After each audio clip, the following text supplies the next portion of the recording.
Good morning, good day, good afternoon, good evening, good night, wherever you are, and welcome back to Achampnator Reads. Today I'll continue with The Last Elf, with chapter 34. Josh was filled with horror.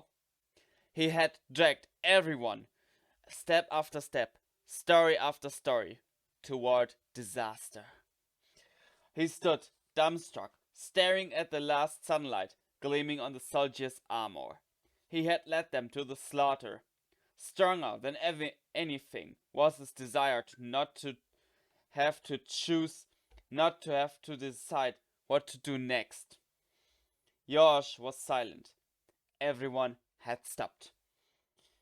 The dragon ambled up along the column, bringing his headache and his footache with him, until he drew level with lightning and patch.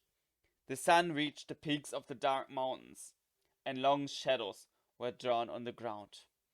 Then the clouds swallowed everything. "What's the plan now?" the dragon asked dryly. "Any ideas?" Josh asked hopefully. "I go to the right and you go to the left, and we encircle them," the dragon suggested ironically. In the war on the trolls, a dragon set a field on fire to avoid a battle. It happened in the 4th century of the Second Runic dynasty. "The 5th century of the 3rd," corrected the dragon. "And it was in the summer, a torrid dry summer. It only took a sneeze."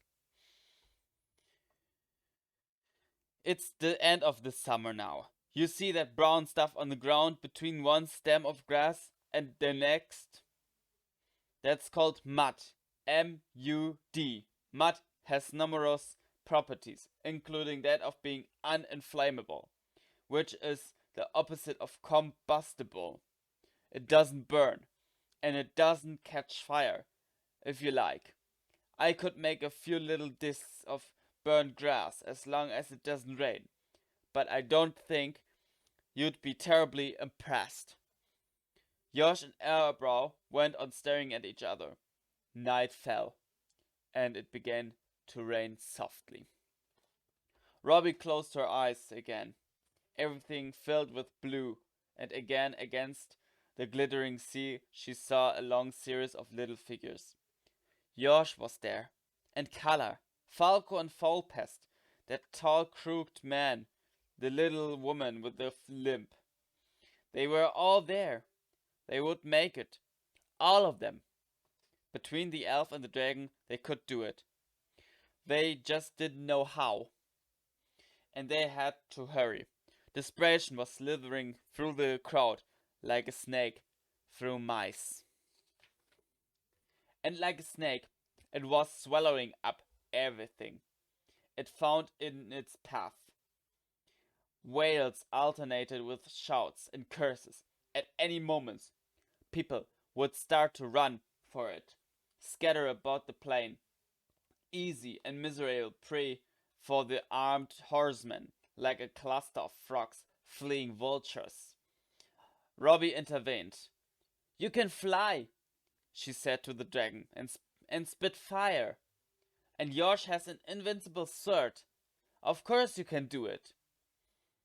"His sword isn't invincible. I don't wish to give the impression of being pedantic and fanatical about tiny and insignificant details, but neither of us is invulnerable.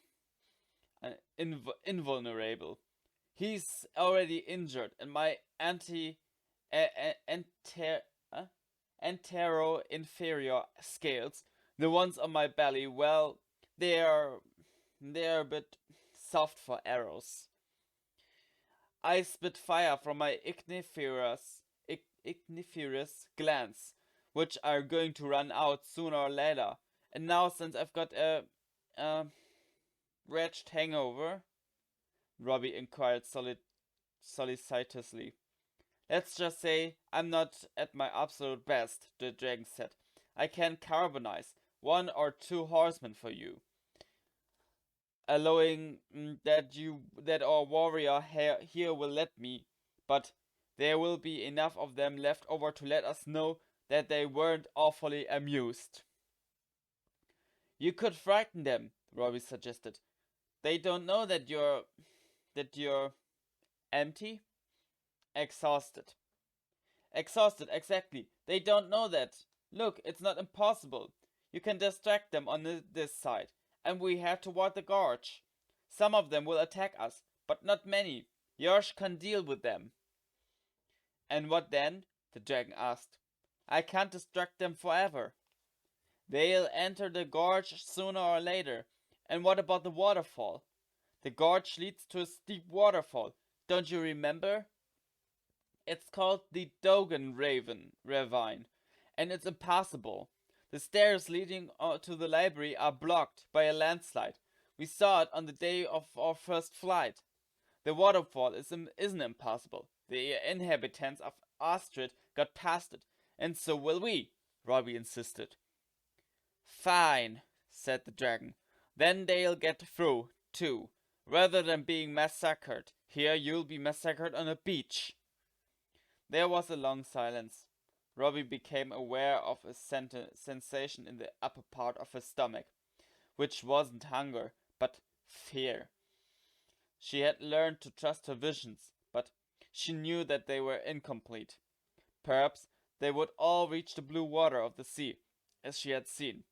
But what if the judge's soldiers got through as well? Then the blue would turn bright red, or very dark pink. We'll get through and they won't, she cried stoutly.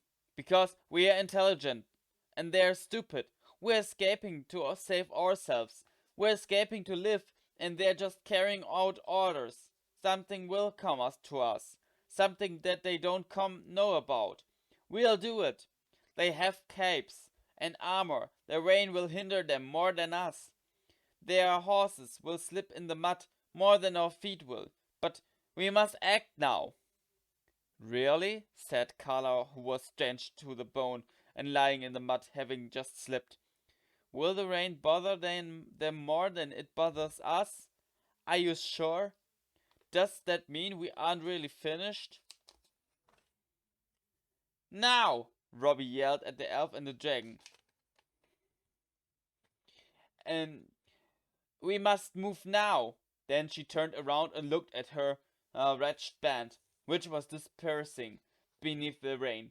She had the idea of jumping onto Patch's back, but the 3 little children already sitting there were clinging on so tenaciously that it would have been impossible to dislodge them.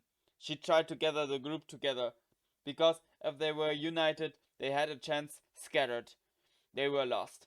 She ran from one to the other, slipping in the mud.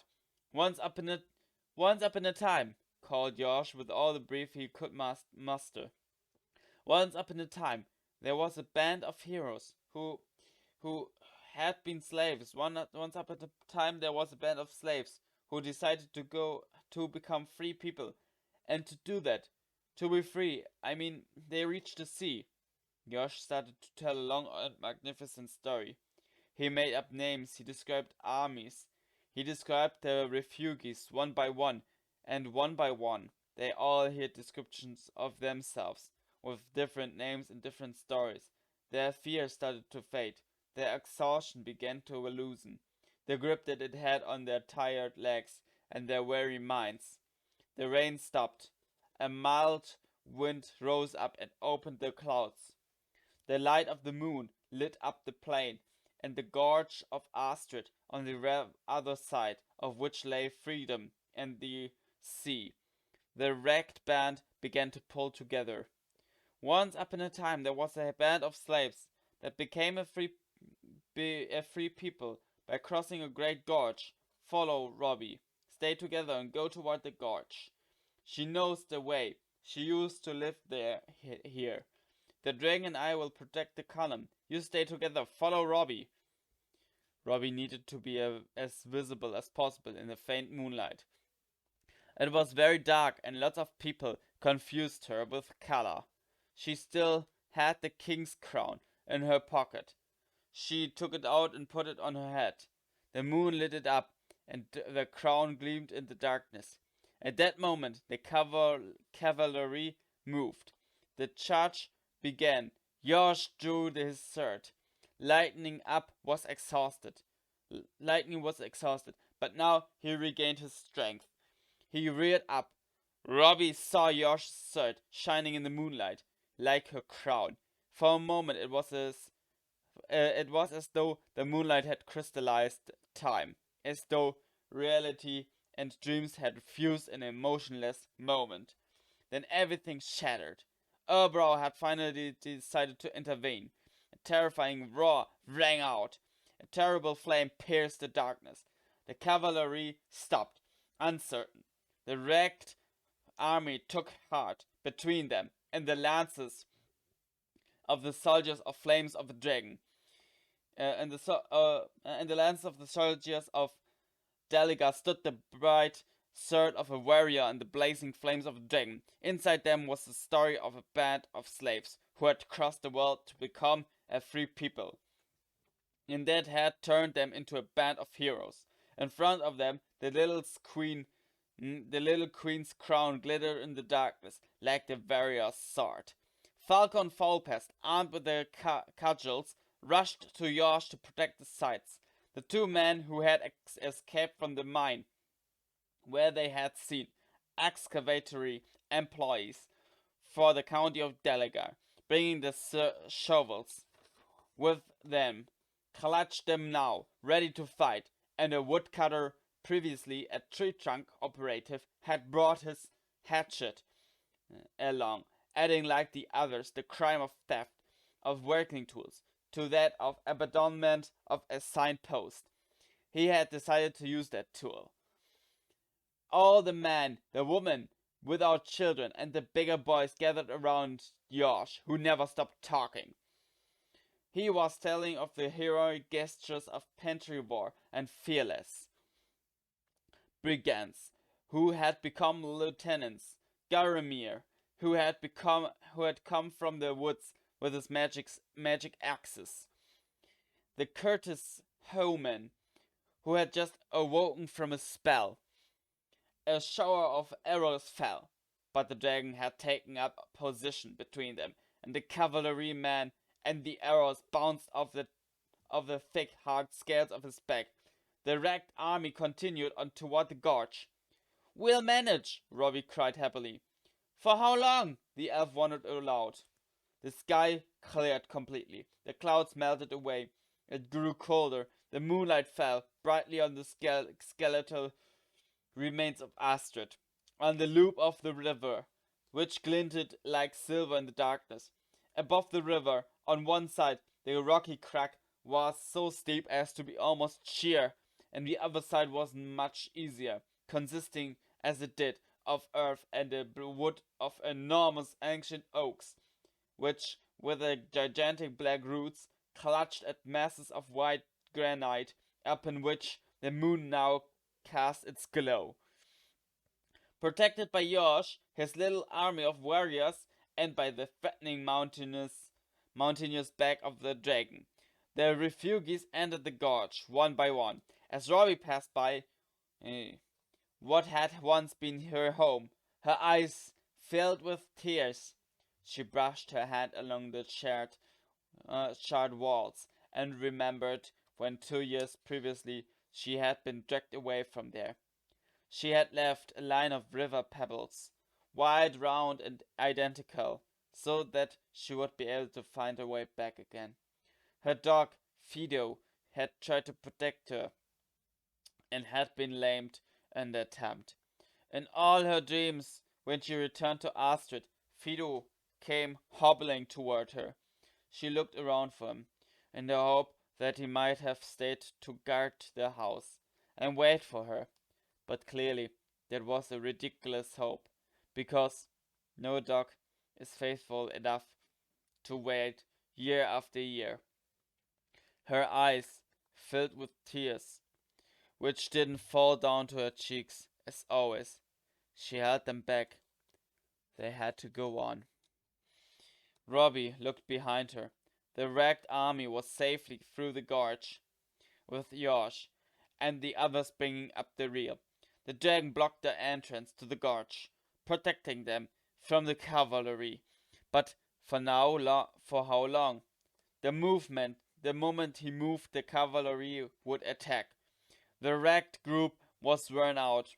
Some of them were starting to throw themselves wearily to the ground. No story could give them the strength to march on. The smaller children were whimpering with cold and hunger. Even Patch seemed unable to go on. Lightning had come to a standstill. Robbie knew they were not safe for much longer. Soon the cavalry would be upon them. And just then the dragon rose into the sky. His wings opened. His magnificent green whirls stood out in the light of the moon. He was magnificent. Magnificent. Magnificent. Magnificent. Magnificent. He rose into the sky in a hail of arrows, and even in the faint light of the clear night sky, Robbie could make out the red trails of blood running from the wounds that had opened up one after the other on the soft scales of his chest. As in a dream, Robbie heard Yorsh's long "No!" fading away in the darkness like a useless supplication. One last huge flame filled the sky, lightening it brightly. A wave of deadly fire washed over the oaks, and although they were wet, they began to burn. The charred roots crumbled and lost their grip on the masses of granite, which began to slip down, dragged by the mud and the remains of the still blazing trunks. The dragon struck with all his might against the last rocks supporting the whole side of the hill, but he had to stay in the air to do so, his chest facing his assailants, and he was pierced by more arrows and yet more and yet more. A huge flood of earth, stones, and fire formed. It plunged into the gorge with a terrifying roar and blocked it up. There were rocks and mud, and more rocks and mud, and then some more rocks and mud, and broken trees. The whole side of the mountain had fallen in, closing up the gorge of Astrid for good. The dragon's wings beat one last time, and then Urbro fell and disappeared forever on the other side of the impassable wall of earth, stones, mud, and broken trees that now protected them. Robbie closed her eyes. Everything turned blue, and there they stood, outlined against the glittering sea. How had she failed to notice before? There was no green anywhere. The dragon had never been part of her vision. They would all be saved because the dragon had died for them. She had known the dragon for half a day. She had exchanged a few peevish words with him. But without him, their dream of freedom would have been mere lunacy. For 2 years, the image of the big green wings had brought her consolation in her despair. Robbie burst into tears, which melted together with Yorsh's lament. That was chapter 34 of The Last Elf. How the journey of Robbie, the kids, and Yorsh continues, you will hear in chapter 35. But till then, see ya.